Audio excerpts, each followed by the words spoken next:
Lorsqu'on veut faire du clavardage avec une personne dans Teams, on clique sur l'onglet Clavardage dans le menu de gauche et pour trouver une personne, on va cliquer sur Nouveau clavardage et pour trouver la personne, on peut commencer à taper son courriel ou son nom de famille ou son prénom et le système va dans la liste des membres de notre organisation trouver la bonne personne. Donc, plus on écrit de détails, plus vite on trouve la personne.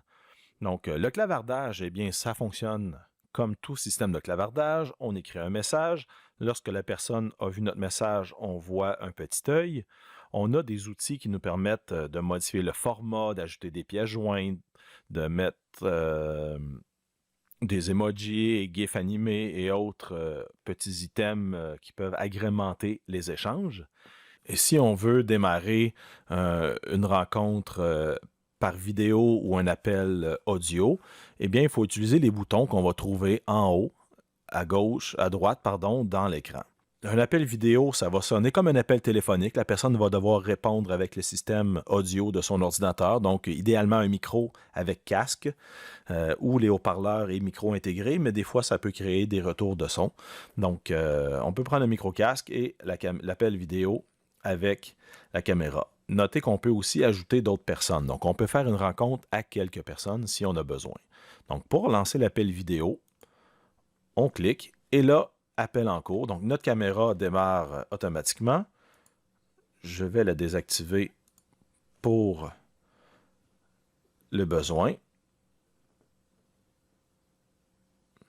Et lorsqu'on répond à l'appareil, on répond à l'appel plutôt. Donc, on voit la caméra de l'autre personne. On peut partager notre écran. Donc, ici, je pourrais, exemple, cliquer mon partager et partager mon bureau. Donc, présentement, c'est mon bureau que je partage. Ça peut être très utile pour montrer un document, montrer quelque chose qu'on veut utiliser dans la réunion.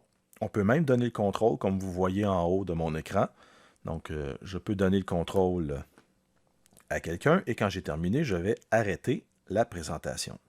Donc, on va reprendre où on en était. Donc, quand l'échange a lieu, on peut aussi activer le clavardage. Ça peut être pratique pour partager des hyperliens. Ça peut être aussi pratique pour demander un droit de parole, par exemple, si on est plusieurs. Donc, toutes des fonctions qui peuvent nous aider.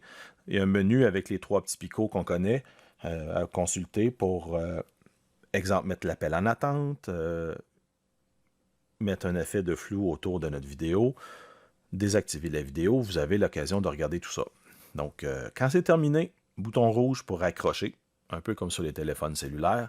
Donc, on raccroche et l'appel est terminé. Donc, de cette façon-là, on est capable de faire des appels vidéo.